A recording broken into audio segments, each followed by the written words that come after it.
لا یغیر ما بقوم، کہ بے شک اللہ تعالی نہیں بدلتا اس کو جو کسی قوم کے ساتھ ہوتا ہے،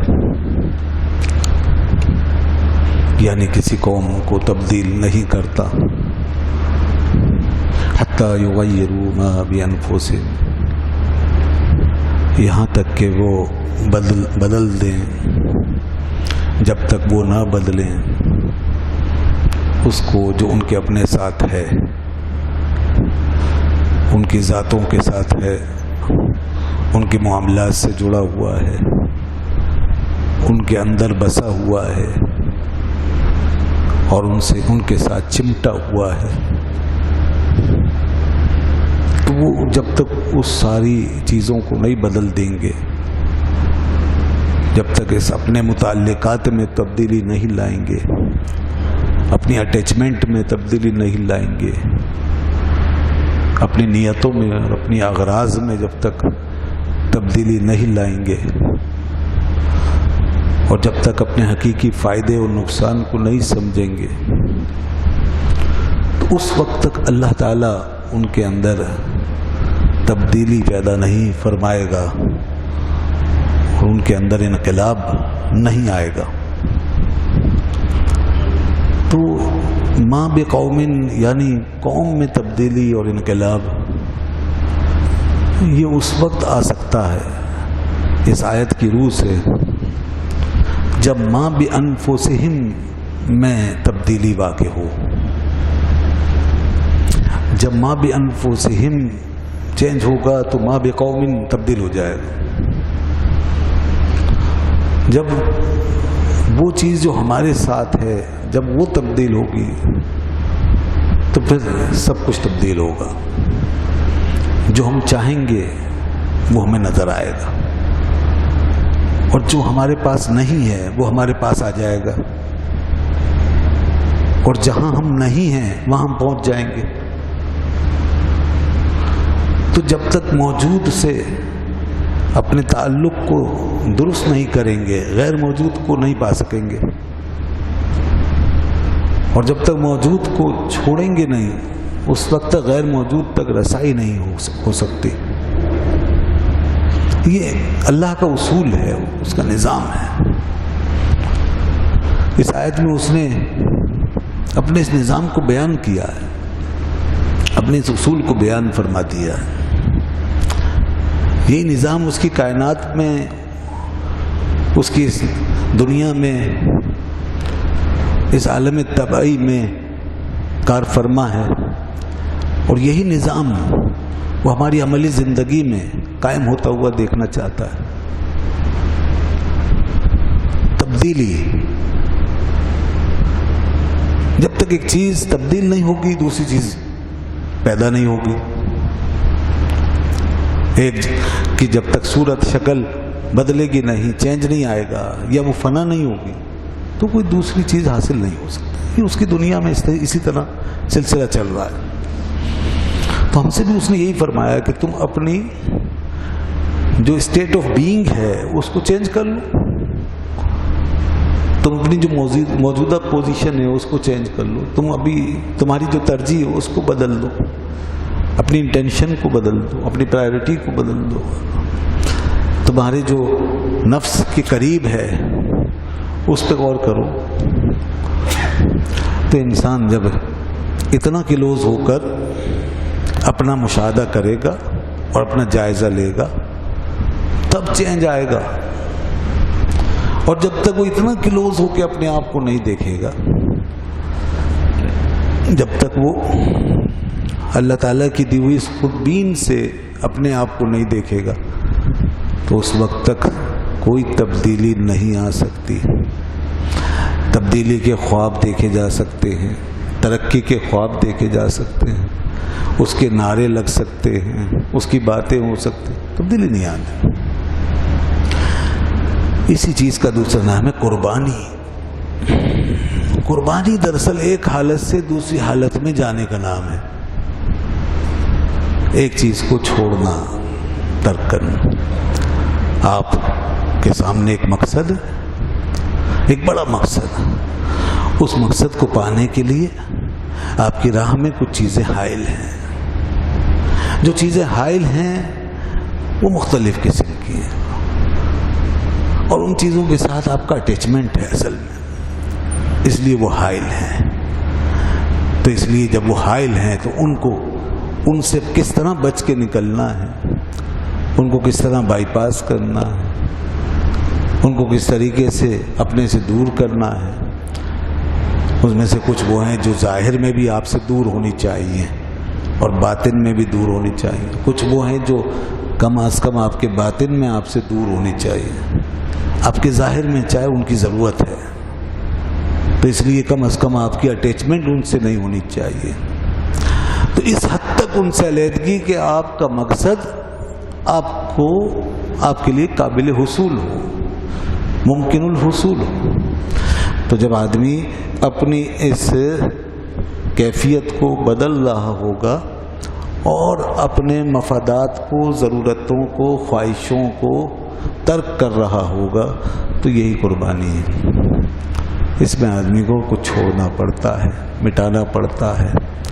تو اس لیے بس یہ قربانی قرب سے ہے، یہ اللہ کا قرب ہے، مقصد کا قرب ہے. تو جب آدمی کو چھوڑتا ہے تو گویا راستے سے ایک پتھر ہٹا رہا ہے. اس کے بغیر آدمی آگے بڑھ نہیں سکتا، اپنے مقصد تک پہنچ نہیں سکتا. جس نے دنیا کا مقصد سامنے رکھا اس نے دنیا کے لیے قربانی دی، جس نے دین کا مقصد سامنے رکھا اس نے دین کے لیے قربانی دی. اور سب سے بڑی قربانی وہ ہے جو کلمہ حق بلند کرنے کے لیے ہو. سب سے بڑی قربانی وہ ہے جو دین کا جھنڈا بلند کرنے کے لیے ہو. اسی لیے اس کی راہ میں جب انسان قربانی دیتا ہے دین کے مقصد کو حاصل کرنے کے لیے، اس کے نام کو بلند کرنے کے لیے، اللہ کے کلمے کو بلند کرنے کے لیے، تو پھر اس راہ میں چھوٹی چھوٹی قربانیاں، معمولی کوششیں بھی اللہ کے یہاں بہت بڑی کر کے لکھی جاتی ہیں. اور اس راہ میں اگر آدمی اپنی جان دے دیتا ہے تو وہ شہادت کہلاتی ہے. یہ شہادت ہے، یہ عظیم شہادت ہے، بہت بڑی شہادت ہے. جو اللہ کے لیے اس کے راستے میں مر جاتے ہیں اور اپنے آپ کو فنا کر لیتے ہیں، ان کے لیے اللہ تعالیٰ فرماتا وَلَا تَقُولُوا لِمَن يُقْتَلُ فِي سَبِيلِ اللَّهِ أَمْوَاتٌ. فرمایا کہ ان کو مردہ مت کہو. جو اللہ کی راہ میں جان دے چکے، قتل ہو چکے، جنہوں نے اپنے آپ کو شہید کر لیا، فرمایا وہ مردہ نہیں ہے بلکہ وہ بل احیاء، بلکہ وہ زندہ ہیں. وَلَكِنْ لَا تَشْعُرُونَ، لیکن تمہیں اس کا شعور نہیں. یہ قربانی ہے. قربانی اسی طرح آدمی اپنے ساتھ جو ہے اس کو چھوڑتا رہتا ہے، اپنی چیزوں کو. ماں بِأَنفُسِهِمْ قرآن نے فرمایا اپنے ساتھ جو اسے چھوڑو، اپنے اٹیچمنٹ کو کم کرو، ختم کرو، یہاں تک کہ جان کا وقت آ جائے اور مقصد کے لیے اب جان بھی چھوڑنی پڑ جائے، اسے بھی چھوڑو. یہ باہمت لوگوں کا کام ہے. تو جان کی قربانی اسی کو کہتے ہیں. اسے بھی چھوڑ دیا. مال کا وقت آیا، مال دینے کا وقت آیا، مال کو چھوڑ دیا. بیوی بچوں سے جدا ہونے کا وقت آیا، جدا ہو گئے. گھر بار سے الگ ہونے کا وقت آیا، الگ ہو گئے. لوگوں سے، اپنوں سے دور ہو جانے کا وقت آیا، دور ہو گئے. یہ سب چیزیں. تو جب تک یہ چیز نہیں آئے گی، اللہ نے فرمایا کہ میں تمہاری حالت کو بدلوں گا نہیں، جب تک تم یہ چینج نہیں آئے گا. اور یہ اتنا اہم معاملہ ہے کہ ہر سال یہ قربانی کی رسم ہمارے ہاتھوں سے ادا کروا کے ہمیں بار بار اس کی یاد دہانی کروائی جاتی ہے. یہ جو ہم جانور ذبح کرتے ہیں، قربانی کرتے ہیں، اس کا فلسفہ کیا ہے؟ یہ خالی محض جانور کاٹ کے پھینکنے کا نام تو نہیں، یہ محض گوشت حاصل کرنے کا ذریعہ تو نہیں ہے. خالی اس کا ایک بڑا مقصد ہے. آپ نے جانور کاٹا، حالانکہ جانور ایک چھوٹے سے جانور کیا ہے، صرف بکری، بکرا، یہ چلیے گائے بھی ہے. ایک جانور کاٹ کے آپ نے سال میں ایک دفعہ، ایک پیسے والا شخص ہے، امیر شخص ہے، اس کے لیے کیا مسئلہ؟ بظاہر بہت معمولی سا عمل ہے. پتہ نہیں سال بھر میں کتنے جانور ہم کھا پی چکے ہوتے ہیں، بس اپنے ہاتھ سے نہیں کاٹتے تو کیا ہوا؟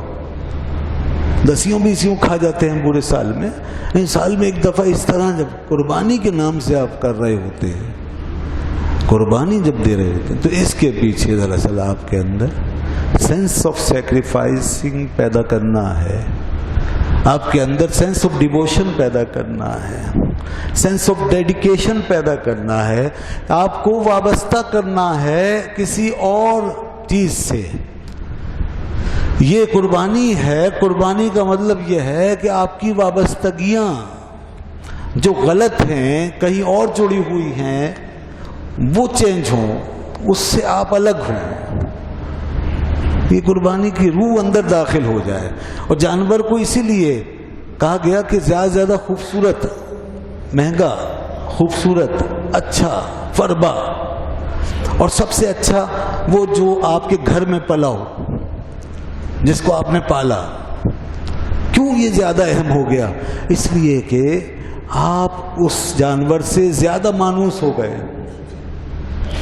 وہ آپ کے دل کے، ذہن کے زیادہ قریب ہو گیا، آپ کو اس سے انس ہو گیا، محبت ہو گئی، وابستگی ہو گئی۔ یہ زیادہ افضل ہے، اس کو کاٹو،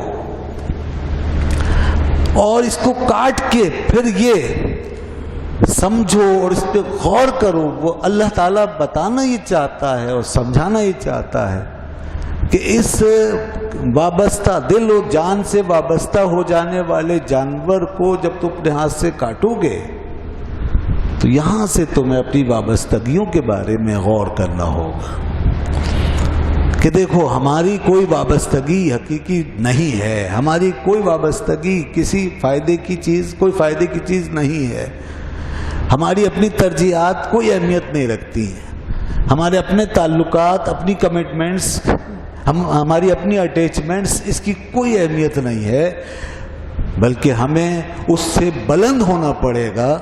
جب ہم اس سے بلند ہوں گے تبھی ہمیں حقیقی کامیابی حاصل ہوگی، دنیا میں بھی اور آخرت میں بھی۔ یہ ضروری ہے، ہر جگہ ضروری ہے، اس چیز کی تربیت اور ٹریننگ ضروری ہے۔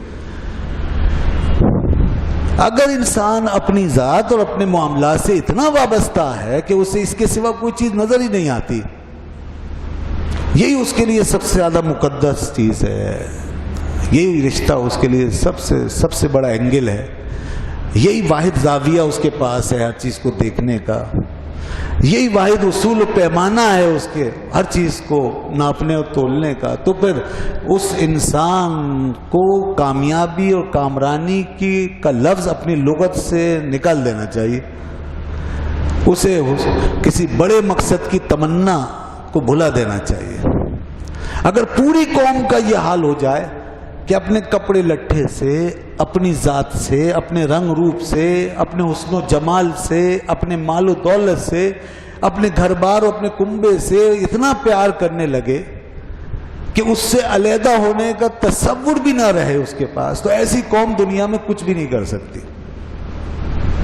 ایسی قوم کچھ نہیں کر سکتی۔ اس لیے کہ اللہ نے بتا دیا ان اللہ لا یغیر، اللہ تمہیں بدلے گا ہی نہیں، حتی ما یغیر بانفسہم، ان اللہ لا یغیر ما بقوم حتی یغیروا ما بانفسہم، جب تک کہ تم اپنے آپ کو نہیں بدلو گے۔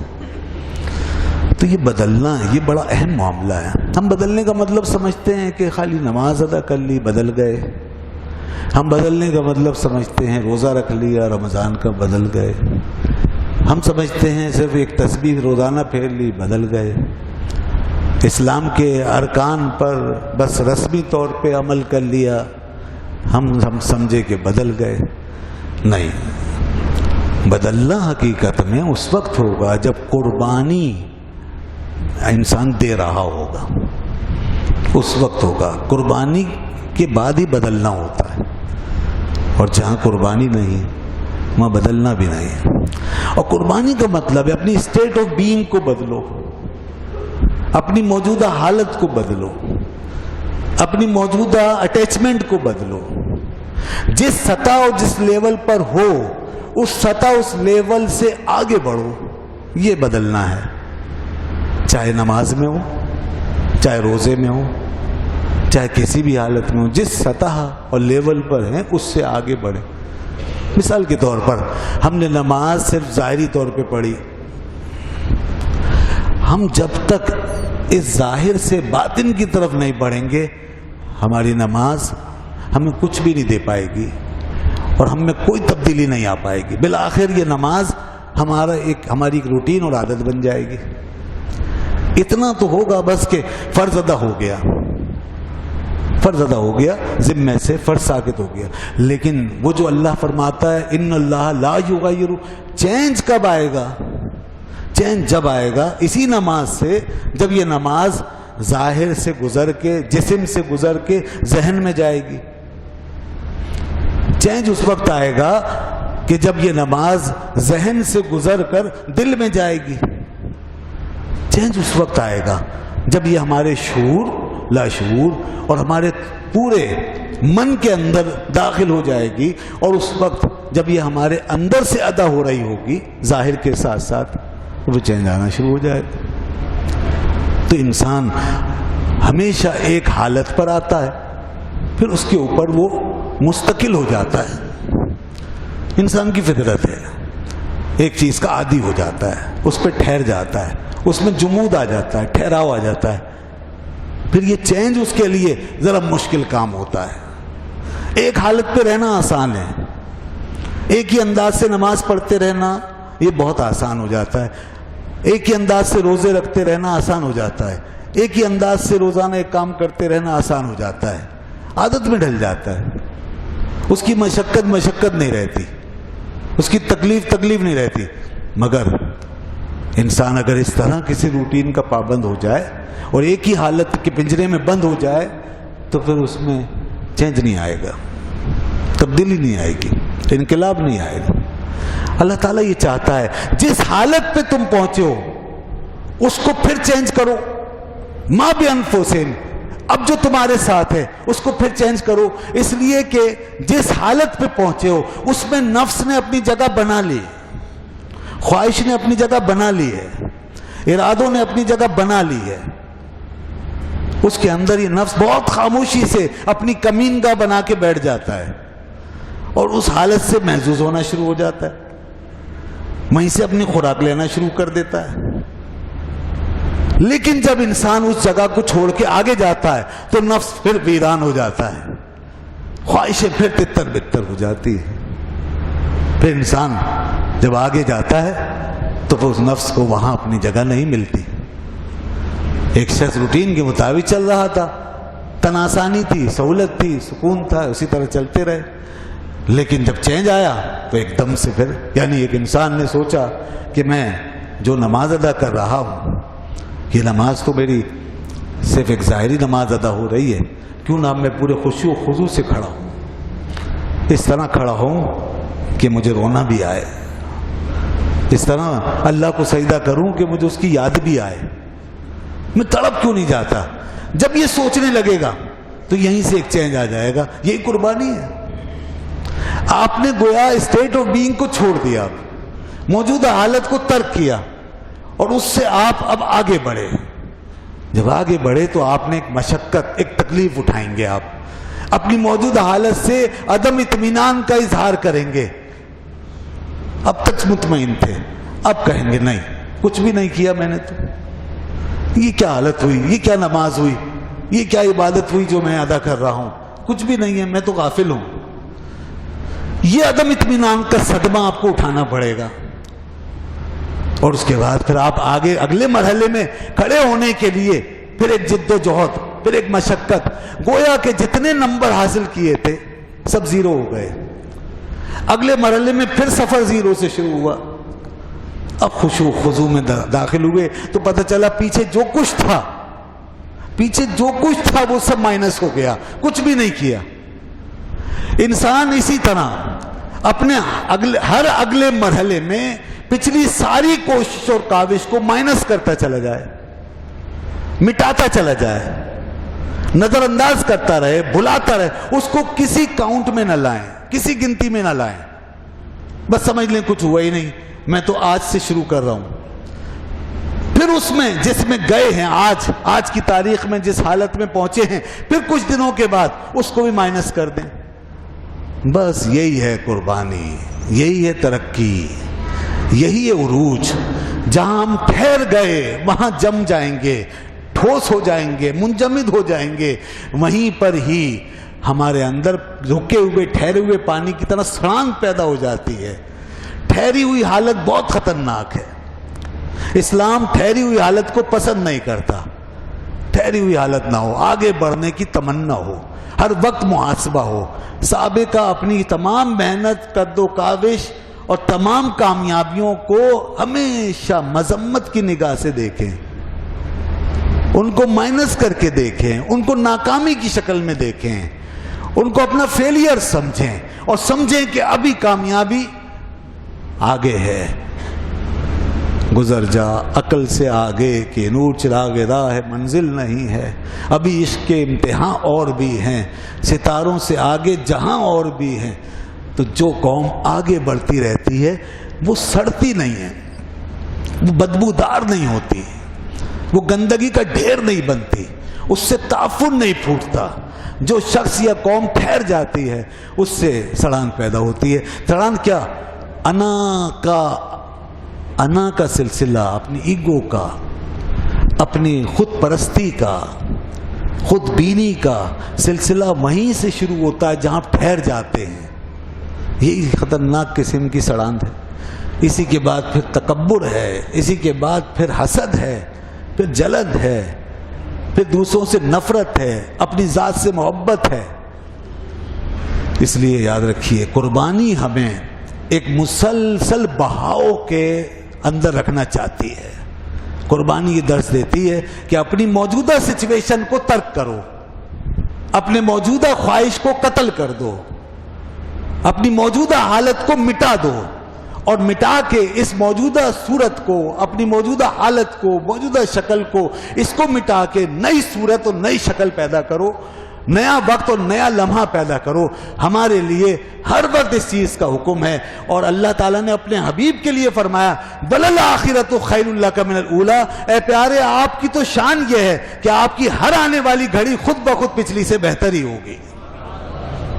اس لیے کہ فَإِنَّكَ بِأَعْيُنِنَا، آپ تو ہماری آنکھوں میں پروان چڑھ رہے ہیں، ہماری نگاہوں میں۔ اس کے باوجود کہ اللہ نے انہیں اپنی نگاہوں میں لیا ہوا، اس کے باوجود کہ اللہ نے ان کو یہ گارنٹی دی کہ آپ کی ہر آنے والی گھڑی پچھلی سے بہتر ہے، اس کے باوجود کہ ان کے لیے مغفرت کلی کا آلریڈی اعلان ہو چکا، لِيَغْفِرَ لَكَ اللَّهُ مَا تَقَدَّمَ مِن ذَنبِكَ وَمَا تَأَخَّرَ، اس کے باوجود آپ علیہ الصلوۃ والسلام کی زندگی، آپ کی حیات طیبہ مسلسل قربانیوں سے عبارت ہے، مسلسل جد و جہد اور قربانیوں سے عبارت ہے، مسلسل۔ دو لمحے آپ کی زندگی کے ایک جیسے نہیں، اور آپ نے ارشاد فرمایا ہلاک ہو گیا وہ شخص جس کے دو لمحے ایک جیسے گزر گئے، جس کے دو لمحے، یعنی اس کی اسٹیٹ آف بینگ چینج نہیں ہوئی، ایک ہی حالت رہی، اور اس نے پہلی حالت کو قربان کر کے دوسری حالت میں قدم نہیں رکھا، اگلا عمل پہلے سے بہتر نہیں کیا، دونوں ایک جیسی انداز میں کیے، ایک ہی حالت پہ کیے، ایک ہی معیار پہ کیے۔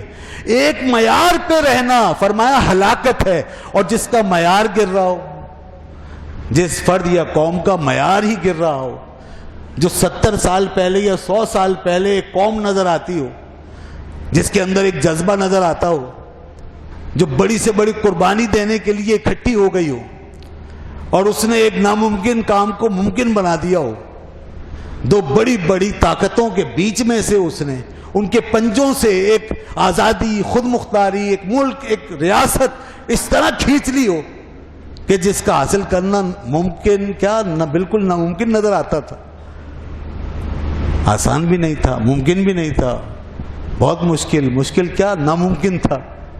دنیا بالکل ہمیں ایک دیوانہ سمجھتی تھی، ہم سے پاگل پن منسوب کرتی تھی، اس جد و جہد کو سب کو ایک عبث کام قرار دیتی تھی۔ قائد اعظم کی لیڈرشپ پر جتنا تان ہوا ہے اس آخری دور میں، دنیا میں شاید ہی کیا کسی سیاسی لیڈر پر اتنے تانے پڑے ہوں۔ قائد اعظم ایک ایسی جنگ لڑنے جا رہے تھے جس کا آگے کوئی مستقبل نہیں تھا، ایک ایسی وادی میں قوم کو لے جا رہے تھے جہاں کوئی روشنی نظر نہیں آتی تھی بظاہر، کہ ایک مستبد قوت انگریز کی طاقت جو براجمان ہے پوری طرح، جسے 100 سال کا اویش اس سے بھی زیادہ عرصہ گزر چکا، ہندوستان پہ پنجے گاڑے ہوئے، اور دوسری طرف ایک بڑی اکثریت ہے جو اپنے دل میں پوری طرح زہر اور کانٹے مسلمانوں کے لیے لے کے بیٹھی ہوئی ہے، جس کے اندر بغض ہی بغض ہے، نفرت ہی نفرت ہے، منافقت ہی منافقت، یعنی ہندو ایک بڑی اکثریت ہے ہندو، اور ادھر برسر اقتدار ہے انگریز، دونوں دشمن ہیں۔ ان کے بیچ میں سے سینڈوچ میں سے گویا سینڈوچ بنا ہوا ہے، اس کے بیچ میں سے نکلنا ہے، اور پھر جس قوم کو نکال کے وہ لے جا رہے تھے وہ قوم خود اسکیٹرڈ ہے، وہ نظریاتی طور پہ بکھری ہوئی ہے، وہ قومی سطح پہ بکھری ہوئی ہے، اس کے پاس کوئی ویژن نہیں ہے، اس کے پاس کوئی نظام نہیں ہے، اس کے پاس کوئی سسٹم نہیں ہے، ان کے مفادات الگ الگ ہیں، ان کے ذہن الگ الگ ہیں، ان کی فکر الگ الگ ہے، یہاں رنگ الگ ہیں، قومیتیں الگ ہیں، نسلیتیں الگ ہیں، زبانیں الگ ہیں، کلچر الگ ہیں، جہاں ہر 50-100 کلومیٹر کے فاصلے پہ ایک نیا کلچر، ایک نئی قوم، اتنی زبانوں، کلچروں، رنگوں، نسلوں، اتنے نظری، فکری، ذہنی اختلافات کے باوجود پھر اس قوم کو ایک کر دینا، اس کا ایک ہونا، اور پھر اتنے زبردست دشمنوں کے سامنے کھڑے ہو کر کے اپنے مقصد کے لیے جت جانا اور مسلسل آگے بڑھنا، یہ ہماری اس موجودہ تاریخ کا اتنا بڑا واقعہ ہے کہ صدیوں تک اور دنیا کی کسی اور قوم کے اندر اس کی مثال نہیں ملے گی۔ قوم نے ایک ملک حاصل کر لیا، یہ ناممکن تھا، ممکن ہو گیا۔ کیسے ہو گیا؟ اتنا بڑا چینج کیسے آیا؟ اتنی بڑی تبدیلی کیسے آئی؟ تو اس کا ایک ہی جواب ہے، قربانی سے۔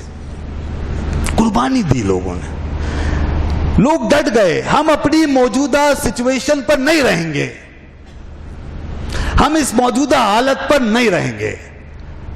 وقت نے تقاضا کیا ہم سے کہ آپ اپنا گھر بار چھوڑو گے، ہمارے آپ کے آبا و اجداد نے کہا چھوڑیں گے، لوگوں نے کہا دیکھو کچھ بھی نہیں بچے گا، وقت نے کہا کچھ نہیں بچے گا، ہم نے کہا ٹھیک ہے پرواہ نہیں، کہا آپ کو خون کی ہولی سے گزرنا پڑے گا، میں کہا گزر جائیں گے۔ آج یہ ٹھاٹ باٹ، یہ مال پیسہ، مکان جائیداد، زمین، سب کچھ جو ہے پاس، ہو سکتا ہے یہ سب کچھ چھوڑنا پڑے، ہم نے کہا چھوڑ دیں گے، ہم اپنا گھر چھوڑ دیں گے۔ یہاں تک ہمیں خوف تھا کہ یہ بچے کٹ جائیں گے، یہ خاندان بکھر جائیں گے، باپ کہیں پڑا ہوگا، بیٹا کہیں پڑا ہوگا، ماں کہیں ہوگی، بیٹی کہیں ہوگی، ایک بھائی کہیں ہوگا، ایک بھائی کہیں ہوگا، رشتے سب ٹوٹ جائیں گے، جو کچھ ہے سب بکھر جائے گا، کچھ نہیں بچے گا۔ آپ نے کہا ہم تیار ہیں۔ بس جب آپ نے اللہ کی یہ شرط پوری کی، ماں بانفسہم، یہی فرمایا نا اللہ نے، جب تک کہ وہ اپنے ماں بانفسہم کو نہیں بدلیں گے، ہم نے کہا ہم آخری حد تک بدلنے کے لیے تیار ہیں۔ ہمارے جسموں پہ چاہے آرے چل جائیں، ہمارے اہل خانہ کو، بچوں کو چاہے اندھے کنویں میں جھونک دیا جائے، چاہے ہمارے گھر گرا دیے جائیں، چاہے ہمارے اوپر آگ لگا دی جائے، آگ برسا دی جائے، چاہے سب کچھ بکھر جائے، لیکن ہم اپنے اللہ کے لیے اور لا الہ الا اللہ کے لیے ایک پاکستان ضرور حاصل کریں گے۔ ہم لا الہ الا اللہ کے لیے پاکستان حاصل کریں گے، ہم اس کلمے کے لیے پاکستان حاصل کریں گے۔ ایک نعرہ تھا، پاکستان کا مطلب کیا؟ لا الہ الا اللہ۔ بس یہ قوم نے سامنے رکھ کر، اب جو کچھ میں نے کہا، جو قربانیاں دینے کا ہم سے تقاضا اور ڈیمانڈ ہوا، وہ سب قربانیاں ہم نے دی کہ نہیں دی؟ آپ کے آبا و اجداد نے قربانیاں دی، اتنی بڑی قربانی، اتنی بڑی قربانی، مثال آپ کو دور دور تک اس کی مثال نہیں ملے گی۔ تب بنا ہے یہ ملک، اس طرح حاصل ہوا ہے۔ ذرا پیچھے جا کے ماضی میں جھانک کر تو دیکھو، اب تو یہ تاریخ ہی نہیں پڑھائی جا رہی، اب تو پتہ نہیں کیا کیا ذہن آ گئے، اور کتنا بڑا ظلم ہے۔ 20 لاکھ آدمی اپنی جان دے کے جا چکے، ہزاروں لاکھوں گھرانے تباہ و برباد ہو گئے، خاندان کے خاندان اجڑ گئے، کتنے بڑے ناسور پیدا ہو گئے اب جو کہتے ہیں کہ بھول جاؤ ان باتوں کو، چھوڑو ان باتوں کو، کتنے بڑے ناسور ہیں وہ، کتنے بڑے غدار ہیں اس قوم کے، ہمارے خون کے، اور کتنے بڑے باغی ہیں اپنے اسلاف کے۔ وہ تاریخ بدل دینا چاہتے ہیں، وہ بچوں کو یہ ہسٹری پڑھانا نہیں چاہتے، وہ نصاب میں یہ چیزیں ڈالنا نہیں چاہتے ہیں۔ آپ کے نصاب میں یہ چیزیں پڑھا رہے ہیں اسکولوں میں، جو آس پاس ہزاروں کی تعداد میں اسکول کھلے ہیں، بڑے بڑے چیمپئن بیٹھے ہوئے ہیں۔ باتیں ان کی ایسی کہ جیسے پتہ نہیں ابھی یہ ملک امریکہ بننے والا ہے، ابھی یورپ بن جائے گا۔ 70 سال ہو گئے آپ کو یہ سب کچھ پڑھاتے سکھاتے، کیا بنا دیا آپ نے اس ملک کو؟ کیا سکھایا آپ نے؟ آپ نے یہی سمجھا، آپ کی سوچ ہی اتنی محدود ہے کہ بچوں کو انگریزی بولنا سکھا رہے ہیں، بس یہ ترقی ہو رہی ہے، یہ ترقی ہو رہی ہے۔ ایک نسل چلی گئی، دوسری نسل کھڑی ہو گئی، اور نظر یہ آ رہا ہے کہ دوسری نسل میں بھی اگلے 70 سال تک کوئی لیڈر نہیں ہے۔ اس سے بڑی ناکامی کیا ہوگی؟ کوئی لیڈر نہیں بنا سکے آپ قوم کو چلانے کے لیے، کوئی ادارہ چلانے کے لیے نیک مخلص آدمی نہیں مل سکا ہمیں۔ سارے ادارے برباد ہوئے جا رہے ہیں، اب کولیپس ہو رہا ہے نظام۔ تو یہ سب باتیں ہیں، یہ باتیں سنتے رہیے، لیڈروں کی باتوں میں آتے رہیے، نعرے لگاتے رہیے، انہی کو آزماتے رہیے، وہیں کے وہیں کھڑے رہیں گے۔ ایک نسل ہم نے اور اپنی قربان کر دیے، ایک نسل اور قربان ہو جائے گی، اور اسی طرح قربان ہوتے رہیں گے۔ آج ہم تقریباً 70 سال کی عمر کو پہنچ چکے، قومی عمر کو، مگر ہم بجائے اس کے کہ آگے بڑھتے، اپنی جگہ بھی کھڑے رہنے کے قابل نہیں ہیں، خدا کی قسم۔ ہم 70 سال پہلے جہاں کھڑے تھے آج وہاں بھی نہیں کھڑے ہوئے۔ ہم تو 70 سال اور پیچھے جا چکے، جو کچھ کمایا تھا وہ بھی گنوا دیا۔ تو اس لیے ان اسکولوں میں، ان کالجوں میں، ان یونیورسٹیز میں، اس میڈیا پر قوم کو کیوں نہیں بتایا جاتا کہ تمہاری تاریخ کیا ہے، تم نے یہ ملک کیسے بنایا؟ کیوں نہیں دکھاتے وہ سب کچھ؟ ان بچوں کو کیوں نہیں جگاتے؟ یہ جاپانیوں سے زیادہ عقل مند ہیں، ان سے زیادہ ترقی کر رہے ہیں، اور ان کو پڑھانے جائیں گے کیا یہ وہ جو ہیروشیما اور ناگاساکی کا درس اب تک نہیں بھولے؟ یہ جاپانیوں سے زیادہ عقل مند بن گئے ہیں، یہ جو بیٹھے ہیں آج ہمارے فلسفی دانشور کے کہتے ہیں کیا ماضی میں کیا رکھا ہے۔ وہ 2 بم ان پہ گرے ہیں، آج تک وہاں جا کے آنسو بہا رہے ہیں۔ وہ اپنے بڑوں کی اس قربانی کو، یا قربانی کیا تھی، وہ تو مصیبت تھی، افتاد تھی، وہ اسٹیگل نہیں تھی کوئی، وہ تو ایک افتاد تھی، آ گئی۔ آپ نے تو قربانی دی ہے، آپ نے تو ایک کامیابی حاصل کی ہے، آپ نے تو ایک مشن سر کیا جس کے لیے آپ نے سالوں تک، اشروں تک جد و جہد کی ہے، کوشش کی ہے، بھاگ دوڑ کی ہے، نعرے لگائے ہیں، پسینہ بہایا ہے، خون بہایا ہے، پورے ہندوستان میں آزادی کی تحریک چلائی ہے آپ نے۔ اس کے بعد پھر کہیں جا کے آپ نے اپنا حق وصول کیا۔ آپ تو مظلوم تھے، آپ پر ظلم ہو رہا تھا، اسی لیے آپ کے اندر یہ جذبہ پیدا ہوا کہ ہمیں ایک آزاد وطن چاہیے جہاں اپنے دین پر، اپنی کتاب اور سنت پر آزادی سے عمل کر سکے۔ آپ کو 100 سال سے مسلسل دبایا جا رہا تھا، مارا جا رہا تھا، انگریز نے آ کر کے اپنا سارا اگلا پچھلا بدلہ لینا شروع کر دیا۔ ہندو نے بھی موقع پایا، 1000 سالہ جو دور گزرا مسلمانوں کی حکمرانی کا، جس کو وہ اپنے لیے سمجھتے ہیں کہ یہ ہماری ذلت اور رسوائی کا دور تھا، اس کا انہوں نے خود ساختہ، اس کو ظلم قرار دے کر آپ اور ہمیں 1000 سالہ دور کا ہم سے بدلہ لینا شروع کر دیا، اور ہمیں اس پورے 1 صدی کے عرصے میں جس حالت سے گزرنا پڑا ہے وہ ناقابل بیان ہے۔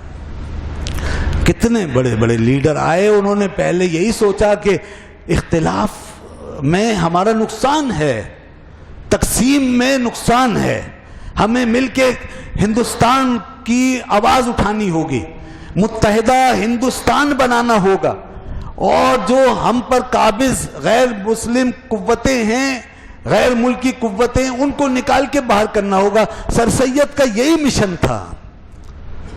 انہوں نے پہلے ہندوؤں کے ساتھ، یہاں کی اکثریت کے ساتھ مل کے مسلمانوں کو ایک راستہ دکھایا اور چلانے کی کوشش کی کہ ان کے ساتھ مل کے چلو۔ سر سید کا یہی مشن تھا۔ کچھ عرصہ وہ اسی کو لے کے چلتے رہے، بالآخر بہت جلدی سر سید احمد خان کو یہ ادراک ہو گیا کہ یہ نہیں ہو سکتا کہ مسلمان اور ہندو ایک ساتھ چل سکیں، یہ نہیں ہو سکتا۔ پہلے وہ کہتے تھے دونوں ایک جسم میں دو آنکھوں کی طرح ہیں، پھر کہتے تھے کہ نہیں، یہ دونوں جب تک ایک ساتھ رہیں گے ان میں اتحاد نہیں ہو سکتا، دونوں میں زمین آسمان کا فرق ہے۔ جب انگریز وائسرائے نے ان سے پوچھا کہ پہلے تو آپ یہ کہتے تھے، کہا میں نے بہت گہرائی کے ساتھ جائزہ لیا ہے کہ ہندو مسلمان کو برداشت نہیں کر سکتا۔ یہ بات ان پر آشکارا ہو گئی اور پھر انہوں نے اپنا نعرہ بدل دیا، اپنا مشن بدل دیا اور پھر کہا اب میں صرف مسلمانوں کے لیے جد و جہد کروں گا۔ تو دو قومی نظریہ جو اس اصطلاح میں اس لفظ کے ساتھ دو قومی نظریہ، اس کی بنیاد پہلے یہیں سے پڑی ہے۔ ٹو نیشن یعنی دو قومیں ہیں، یہ یہاں سے یہ شروع ہو گئی جد و جہد۔ اس سے پہلے یہ اساس ہمارے علماء کے درمیان موجود ہے، کیونکہ اسلام ہمیں واضح طور پر ہدایت دیتا ہے کہ مسلمان ایک الگ قوم ہے، اور اقبال اس کو بہت اچھے طریقے سے پہلے ہی ڈیفائن کر چکے کہ اپنی ملت کو قیاس اقوام مغرب سے نہ کر، خاص ہے ترکیب میں قوم رسول ہاشمی۔ تو یہ جو دو قومی نظریے کی روح تھی، یہ ہمارے دین کی روشنی میں حضرت امام ربانی مجد الفسانی رحمۃ اللہ علیہ کی تعلیمات میں پوری طرح کار فرما تھی۔ مسلمان علماء اور مسلم اسکالرز کی ہمیشہ سے اسی روح کے مطابق کوشش و کاوش رہی ہے، اور انہوں نے مسلمانوں کو ان کا مقام یاد دلایا۔ پھر آگے چل کے شاہ ولی اللہ محدث دہلوی نے اسی روح کو زندہ رکھا، اور پھر امام احمد رضا خان فاضل بریلوی رحمۃ اللہ علیہ نے پھر اسی پر ہزاروں کتابیں، رسائل، لٹریچر عام کر دیا۔ کتنے شاگرد، تلامذہ، خلفاء آپ نے چھوڑے جنہوں نے پورے ہندوستان میں اس پیغام کو عام کیا۔ تو ادھر سے یہ روح آگے بڑھ رہی تھی، ادھر سر سید کی زبان سے ایک جسم تیار ہو گیا، دو قومی نظریہ۔ بس جیسے ہی وہ جسم تیار ہوا، روح تیار تھی، یہ روح فوراً اس جسم میں داخل ہو گئی۔ مسلمانوں کو فوراً اسی وقت ایسے جیسے کوئی ساری دنیا میں روشنی چھا گئی ہو، پتہ چل گیا کہ ہم ایک الگ قوم ہیں۔ یہ دو دھارے جب بہے تو مسلمان فوراً ایک واضح روشنی میں آ گئے۔ اس کے بعد پھر آگے چل کے قائد اعظم نے مسلمانوں کی لیڈرشپ کو سنبھال لیا۔ قائد اعظم بھی ابتدا میں کانگریس کے ممبر تھے، اور پہلے وہ بھی ہندو مسلم اتحاد کے راستے پہ گامزن تھے، اور اسی کے لیے کوشش کرتے رہے، مگر پھر قائد اعظم کو بھی اس بات کا ادراک ہوا، اور دوسرے لیڈروں کو بھی، کہ ہندو مسلم ایک ساتھ نہیں چل سکتے۔ پھر انہوں نے علیحدہ وطن کی بات کی، پھر الگ ریاست کی بات کی، مسلمانوں کی آزادی کی بات کی۔ رفتہ رفتہ وہ مسلم لیگ کا پلیٹ فارم آگے چل کے یہ قرارداد مقاصد قرارداد پاکستان میں تبدیل ہو گیا، اور قرارداد پاکستان سے پھر اگلا قدم جو ہم نے اٹھایا تو پاکستان وجود میں آ گیا۔ یہ پاکستان کی تاریخ، ہم نے یہ سفر نظریات کے ساتھ کیا ہے، ہم نے ویژن کے ساتھ کیا ہے، ہم نے ایک مشن کے ساتھ کیا ہے، ہم نے واضح روشنی میں کیا ہے، قرآن و حدیث کی روشنی میں ہم نے اپنی تاریخ سے جڑ کر کیا ہے۔ یہ سفر ایک مکمل سفر ہے۔ پاکستان بننے کا سفر اتنا مکمل ہے کہ اگر ہم اس سفر کو، اس جد و جہد کو، ان قربانیوں کو اگر ہم ہجرت مدینہ منورہ جو پہلی ہجرت اسلام کی ہوئی، اگر اس راستے کی اتباع قرار دیں تو ہمیں اس میں کوئی کسی قسم کا تحفظ نہیں، ہمیں کوئی ایجیٹیشن نہیں۔ یہ بالکل ہجرت مدینہ منورہ کا سفر، یہ پہلی ہجرت کا سفر، اسی انداز کا سفر کہ وہاں بھی ایک مشن کے لیے، اسلام کے لیے، دین کے لیے اللہ کے نبی صلی اللہ علیہ وسلم نے اپنا گھر وطن سب کچھ چھوڑ کے دور ایک نئی بستی بسائی، ایک نئی ریاست بنائی، ایک نیا دور شروع ہوا۔ اسی طرح اسی راستے پہ چل کے پیغمبر اسلام کی اتباع میں، ہجرت نبوی کی پیروی میں مسلمانوں نے اسی حق کی خاطر ایک اور قربانی دی، اپنا سب کچھ چھوڑا اور ایک نئی دنیا آ کر کے بسائی، ایک آزادی حاصل کی، ایک نیا وطن بنایا، اسلام کے نام پہ بنایا۔ تو دوستو، آپ کا یہ وطن یہ وہ وطن ہے کہ جو آپ کا صرف جغرافیائی وطن ہی نہیں ہے، نظریاتی وطن بھی ہے، تاریخی وطن بھی ہے۔ قائد اعظم محمد علی جناح نے بہت اچھی بات کی تھی، اور اس ایک ہی بات میں سارا اپنا نظریہ انہوں نے گویا دنیا کو بتا دیا اور سمجھا دیا کہ پاکستان تو اس وقت بن گیا تھا جب یہاں پہلا آدمی مسلمان ہوا تھا۔ پہلا آدمی جب مسلمان ہوا تھا پاکستان بن چکا تھا۔ تو اس کا مطلب یہ کہ پاکستان کسی جغرافیائی حقیقت کا نام نہیں ہے، محض پاکستان محض کوئی معاشی ریاست نہیں ہے، پاکستان محض کوئی قومی ریاست نہیں ہے۔ لوگ پتہ نہیں کیا کیا کہہ رہے ہیں اور یہ سب کچھ ثابت کرنے میں لگے ہوئے ہیں، یہاں تک کہ بعض لوگ تو کہتے ہیں ایک لکیر ہی تو بیچ میں ہے، باقی تو سب ایک ہی ہے، ادھر بھی یہی کچھ ہے ادھر بھی ایک لکیر ہی تو بیچ میں ہے۔ تو دراصل وہ خود جیسے ہیں ویسے ہی اپنے جیسے لوگ وہاں دیکھ رہے ہیں، تو اس لیے کہہ رہے ہیں کہ ایک لکیر ہی تو بیچ میں ہے۔ ان کو کیا پتا کہ اس لکیر کے اوپر کتنی قربانیاں پڑی ہیں، ان ظالموں نے وہ خون بہایا ہو اپنا، تو انہیں پتہ ہو کہ یہ لکیر جو ہے اس کی کیا حقیقت ہے اور اس میں کتنا بڑا فاصلہ ہے اس لکیر کے اندر۔ وہ تو دیکھ رہے ہیں نا کہ ہماری شکل ان کی شکل ایک جیسی، ہمارے کام ان کے کام ایک جیسے، وہاں بھی ناچ گانے ہو رہے ہیں، ہم بھی ناچ گانوں پہ یقین رکھتے ہیں، وہاں بھی ڈھول باجے بجتے ہیں، ہم بھی ڈھول باجوں پہ یقین رکھتے ہیں، اور رہ گیا ہولی دیوالی تو وہ ہم یہاں منانے کے لیے تیار ہیں وہ، تاکہ تھوڑا سا فرق یہ بھی ختم ہو جائے۔ ہولی دیوالی بھی ہمارے لیے ٹھیک ہے، پھر ہم اس کو منائیں یہاں پر، وہ وہاں منائیں، ہم یہاں منائیں، تو اور ایک ہو جائیں۔ تو وہ بس یہ اس طرح دیکھ رہے ہیں، کہہ رہے ہیں کہ ایک ہی تو ہیں، تو ایک یہ ہو گئے ہوں گے۔ ہمارے اسلاف ایک نہیں ہیں، ہم ایک نہیں ہیں، ہماری تاریخ ایک نہیں ہے، ورنہ ساری قربانی رائے گا، اور جتنے ہمارے اوپر ہوئے دانشور لیڈر اور جن جن لوگوں نے جد و جہد کی وہ سب ابس ہو جائے گا، اور ان کا ریکارڈ سارا حماقت کا ریکارڈ بن جائے گا۔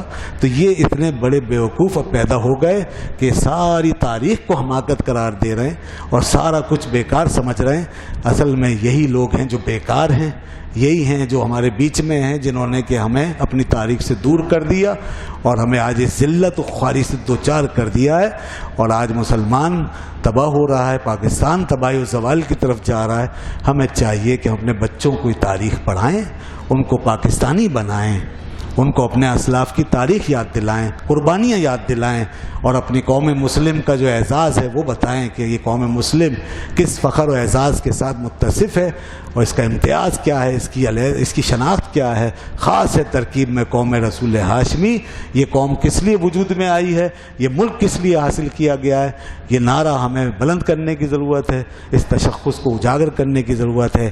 میں انشاءاللہ تفصیلی گفتگو کروں گا اب پیر کو 14 اگست کو ظہر کی نماز کے بعد، اسپیشل اس کا پروگرام رکھیں گے ہر سال کی طرح، آپ اس میں تشریف لائیے، میں تفصیلی گفتگو وہاں کروں گا۔ آخر میں آج کی گفتگو کے خلاصے کے طور پہ اور پیغام 14 اگست کا وہ صرف ایک ہی ہے۔ آج کے حوالے سے پیغام تو پتہ نہیں کتنے ہم نے قضا کر دیے، اب یہی جو ایک سر دست ہم جس پہ آسانی سے عمل کر سکیں وہ یہ ہے کہ خدا کے واسطے پاکستانی بن جاؤ، ایک قوم بن جاؤ، ایک قوم بن جاؤ، مٹا دو اپنے فرق، اردو، ہندی، سندھی، بلوچی، پنجابی، پشتون وغیرہ وغیرہ، یہ سارے فرق مٹاؤ گے۔ ایک قوم جب تک نہیں بنو گے اس وقت تک ہمارا نام بھی نہیں رہے گا۔